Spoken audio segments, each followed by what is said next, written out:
स्वागत है एक बार फिर आपका इस खास शो में। दोस्तों, जमाना डिजिटल हो रहा है। ऐसी सिचुएशन में हम जो भी डिजिटल पेमेंट करते हैं तो डेबिट कार्ड और क्रेडिट कार्ड का यूज करते हैं। बट मुद्दे वाली बात ये आ जाती है कि डेबिट कार्ड और क्रेडिट कार्ड क्या सिक्योर है? क्या कोई उसे मिसयूज कर रहा है? इन सारे फ्रॉड से बचने के लिए आरबीआई ने 1 अक्टूबर 2020 से न्यू गाइडलाइन, न्यू रूल आपके सामने पेश कर दिए हैं, जिनके बारे में आपको नॉलेज होना चाहिए। तो मुझे लगा कि ये शॉर्ट वीडियो बना के मैं आप तक वो सारी इंफॉर्मेशन पहुंचाऊं जिसके बारे में आपको पता होना चाहिए। और ये वीडियो ज्यादा से ज्यादा लोगों को शेयर करना ताकि उनको डेबिट कार्ड और क्रेडिट कार्ड में हुए चेंजेस के बारे में जल्द से जल्द पता चल सके। आइए दोस्तों, वो कौन कौन से ऐसे पॉइंट है जिन पे इन्होंने चेंज किए हैं। सबसे पहला जो रूल आपके सामने आता है वो ये है कि जब भी डेबिट कार्ड और क्रेडिट कार्ड इश्यू होता है या री इश्यू होता है तो वो डेबिट कार्ड और क्रेडिट कार्ड या तो एटीएम में यूज होगा या आपका पॉइंट ऑफ सेल पे यूज होगा। सर ये क्या है? पहला वापस रिपीट कर रहा हूं। पहला पॉइंट जो है वो बोलता है कि डेबिट कार्ड इश्यू करते समय या री इश्यू करते समय वो डेबिट कार्ड या तो खाली एटीएम पे यूज होगा या पॉइंट ऑफ सेल पे यूज होगा। अब बात आती है पॉइंट ऑफ सेल क्या होता है सर? पॉइंट ऑफ सेल का मतलब होता है दोस्तों, आपने कभी मॉल में शॉपिंग की होगी, आपने देखा होगा मॉल में हम सारी चीजें इकट्ठी कर लेते हैं जो जो हमें परचेज करनी है, और फिर एक जगह पे एक कोने में एक काउंटर लगा हुआ होता है और वहां पे जाके हम वहां पे बिलिंग करवाते हैं। आपने देखा होगा, सब जानते हैं, डी मार्ट, बिग बाजार, रिलायंस फ्रेश, जहां पे भी हम जाते हैं वहां पे ऐसी सिचुएशन होती है। अब आपने कभी देखा होगा वहां पे जब बिलिंग बनती है और एक सॉफ्टवेयर वगैरह काम करता है, वो जो डिवाइस होता है, जो प्लेस होता है जहां पे ट्रांजैक्शन कैरिड आउट होते हैं, तो ऐसी सिचुएशन को बोला जाता है पॉइंट ऑफ सेल। तो ये पहला रूल क्या बोलना चाहता है? अब जो एटीएम अब जो आपका डेबिट कार्ड और क्रेडिट कार्ड है वो दो जगह यूज होगा। या तो एटीएम में आप यूज कर सकते हो या आप पॉइंट ऑफ सेल में उसको यूज कर पाओगे। पहला पॉइंट आई होप आपका क्लियर है। सेकंड पॉइंट अगर हम बात करें, सेकंड पॉइंट ये बोलता है कि अगर कोई कस्टमर डेबिट कार्ड और क्रेडिट कार्ड को आउटसाइड इंडिया यूज करना चाहता है, ऐसी सिचुएशन में उस कस्टमर को बैंक के यहां रिक्वेस्ट करनी पड़ेगी कि हे बैंक, मुझे ये फैसिलिटी दे दे ताकि मैं आउटसाइड इंडिया जाऊं तो इस डेबिट कार्ड और क्रेडिट कार्ड को क्या कर सकूं, यूज कर सकूं। सर एक इसमें क्वेश्चन हमारी तरफ से आता है कि जैसे सर सपोज करो ऑलरेडी कोई बैंक है, वो डेबिट कार्ड और क्रेडिट कार्ड इश्यू कर रखी है, तो क्या वो डेबिट कार्ड और क्रेडिट कार्ड जो अभी 8% इश्यू कर रखा है तो उससे रिलेटेड क्या वो इंटरनेशनल ट्रांजैक्शन के काम आ जाएगा क्या? अभी तक तो हाँ, वो काम आ जाएगा। लेकिन क्वेश्चन ये आता है कि सर क्या इसको वो डिसेबल कर सकते हैं क्या? पॉइंट नंबर 3 ये बोलता है, पॉइंट नंबर ये 3 बोलता है कि अगर जो एग्जिस्टिंग क्रेडिट कार्ड है, एग्जिस्टिंग डेबिट कार्ड है, तो जो डेबिट कार्ड और क्रेडिट कार्ड इश्यू करने वाली कंपनी है या बैंक है, वो अपनी रिस्क को ध्यान में रखते हुए इंटरनेशनल ट्रांजैक्शन को डिसेबल कर सकती है। ये बोल रहा है। तो point number 1, point number 2, point number 3 आपका खत्म हो गया। पॉइंट नंबर 4 क्या बोलना चाहता है? पॉइंट नंबर 4 ये बोलना चाहता है कि भाई साहब ये क्या बोल रहा है, all bank card issuing company have been asked by RBI to disable online payment for all debit card and credit card that have never been used for online or for contactless transaction। Contact lens transaction क्या होता है अभी समझेंगे in India और abroad.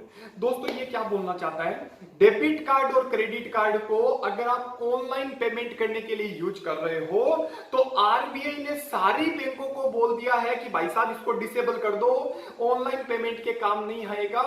Second जो आपका आ रहा है कॉन्टेक्टलेस। कॉन्टेक्टलेस क्या होता है दोस्तों? आज के टाइम में आजकल आपके कार्ड आता है और वो कार्ड जो होता है ना, उस कार्ड में आपने देखा होगा एक सॉफ्टवेयर काम करता है जिसे बोलते हैं नियर फील्ड कम्युनिकेशन, जिसमें आपको वो डेबिट कार्ड या क्रेडिट कार्ड को स्वाइप कराने की जरूरत नहीं होती। मतलब एक रेडिएशन में अगर वो आपका कार्ड आएगा तो डायरेक्टली पिन डालो और आपका पेमेंट हो जाएगा। तो ऐसी सिचुएशन में ये बोलता है एनएफसी बोला जाता है, उसे क्या बोला जाता है, एनएफसी, नियर फील्ड कम्युनिकेशन। तो उस सिचुएशन में आपको क्या करना होता है, आपको डेबिट कार्ड या क्रेडिट कार्ड को स्वाइप करने की जरूरत नहीं होती। तो ये क्या बोलना चाहता है 4 नंबर पॉइंट में, ये बोलता है जितनी भी बैंक है, जितनी भी कंपनी है जो कार्ड इश्यू करती है, आरबीआई ने उनको बोल दिया कि ऑनलाइन पेमेंट करने के लिए जो आपके कार्ड है उसको डिसेबल कर दो। और इवन अगर एनएफसी वाले कार्ड है जिसे कॉन्टेक्टलेस कार्ड बोला जाता है तो उसको भी आप क्या कर दो, डिसेबल कर दो। 4 पॉइंट आपके दिमाग में चले गए होंगे। 5वां पॉइंट जो आपका आ रहा है वो बोलता है कि भाई साहब अब जो लोगों के पास, जिन लोगों के पास डेबिट कार्ड और क्रेडिट कार्ड है, तो ऐसी सिचुएशन में कोई भी सेवा को वो ऑप्ट इन और ऑप्ट आउट करने का प्रिफरेंसेज रखता है। सर प्रिफरेंसेज का मतलब क्या हो गया, भाई कोई भी मेरे को सर्विस लेनी है तो मेरी मर्जी है मुझे कौन सी सर्विस लेनी है, कौन सी सर्विस नहीं लेनी, मतलब मैं ऑप्ट इन और ऑप्ट आउट आराम से कर सकता हूं। 6 नंबर जो आपका रूल आ रहा है वो ये बोलता है 24/7 एक्सेस कर सकते हो। कोई भी ट्रांजैक्शन लिमिट को चेंज करने के लिए, ऑन करना है, ऑफ करना है, जितने, और बात आती है सर कैसे, हम जब 24/7 जो हमें सेवा मिलेगी वो कैसे मिलेगी, या आप मोबाइल एप्लीकेशन का यूज कर सकते हो, या आप इंटरनेट बैंकिंग का यूज कर सकते हो, या आप एटीएम का यूज कर सकते हो, या आप इंटरेक्टिव वॉइस रेस्पॉन्स का यूज कर सकते हो। क्वेश्चन आता है कि सर इंटरेक्टिव वॉइस रेस्पॉन्स क्या होता है। दोस्तों आपने कभी कस्टमर केयर को फोन लगाया होगा, तो कस्टमर केयर को जब फोन लगाते हैं तो सामने वाला क्या बोलता है कि भाई साहब 1 दबाइए, हिंदी में बात करने के लिए 1 दबाइए, इंग्लिश में बात करने के लिए 2 दबाइए, ऐसा ऐसा होता है। वो एक सिस्टम होता है जिसमें आप बात करके कुछ ऑन और ऑफ कर सकते हो। तो ऐसी सिचुएशन को अपन बोलते हैं इंटरेक्टिव वॉइस रिस्पॉन्स। 6 रूल आपके खत्म हो गए। 7 नंबर जो रूल आ रहा है ना, वो अभी मैंने थोड़ी देर पहले बोला था, एनएफसी। एनएफसी का मतलब क्या हो गया, नियर फील्ड कम्युनिकेशन। आज के टाइम पे बहुत सारी बैंक जो होती है ना, वो अपने कस्टमर को डेबिट कार्ड और क्रेडिट कार्ड इश्यू करती है जिसमें एक टेक्नोलॉजी, नई टेक्नोलॉजी के साथ डेबिट कार्ड और क्रेडिट कार्ड इश्यू करती है। उस टेक्नोलॉजी का जो नाम है, उस टेक्नोलॉजी का नाम है एनएफसी। एनएफसी, आओ भाई मेरे साथ अब पढ़ने की कोशिश करेंगे। Many banks have been issuing credit card या मतलब sorry cards based on near field communication technology. A merchant, merchant कौन होता है, जिससे अपन कोई परचेज करके लाते हैं, does not need to swipe, अभी मैंने बोला था, सच कार्ड और insert them into the point of sale terminal. Okay, these are also known as contactless card. Card holder will also get the opt to enable or disable the NFC feature also. मतलब ultimately ये क्या बोलना चाहता है, customer के पास right है कि भाई साहब मेरे को ये चेंज करना है, मेरे को ये डिसेबल करना है। डिसेबल करने का मतलब मेरे को ये सेवा नहीं चाहिए, इनेबल करने का मतलब मेरे को ये सेवा चाहिए। तो ये बोलता है कि एनएफसी जो टेक्नोलॉजी है उसको बंद करवाना, उसे चालू करने का राइट किसके पास है, कस्टमर। कस्टमर अगर चाहता है तो वो क्या कर सकता है, उसको इनेबल और डिसेबल करवा सकता है। उसके बाद जो अगला रूल आपका आता है दोस्तों, वो रूल है कि कार्ड होल्डर, कार्ड होल्डर कौन होता है, जिसके पास डेबिट कार्ड और क्रेडिट कार्ड होता है। तो कार्ड होल्डर अपनी डेबिट कार्ड और क्रेडिट कार्ड में अगर लिमिट की फैसिलिटी है तो उनके संबंध में वो नई लिमिट बना सकता है। तो देखो क्या बोल रहा है, card holder on both debit card and credit card will have a new facility to set up transaction limit.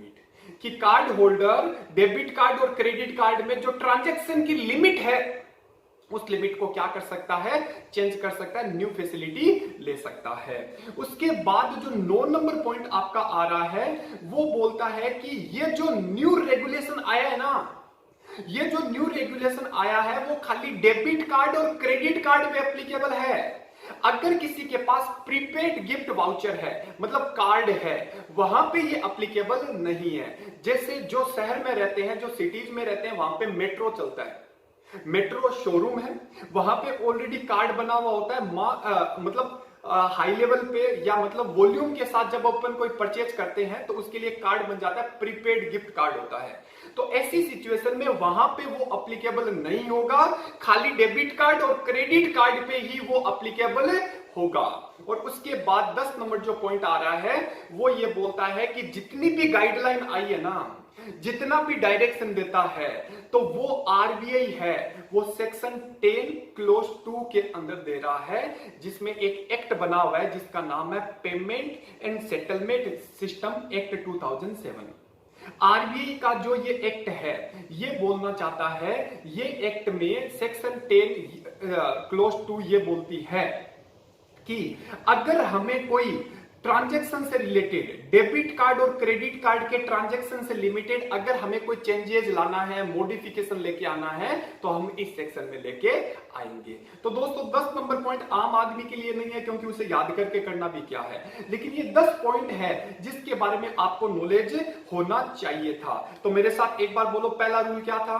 पहला रूल ये है, अब देखो एकदम सरल शब्दों में बोलता हूं, ध्यान से सुनना मेरी बात। पहला क्या है कि एटीएम, एक क्रेडिट कार्ड और डेबिट कार्ड एटीएम में चलेगा और पॉइंट ऑफ सेल में चलेगा, पहला पॉइंट। दूसरा पॉइंट ये बोलता है कि अगर आउटसाइड जाते हो तो आपको पहले अनुमति लेनी पड़ेगी।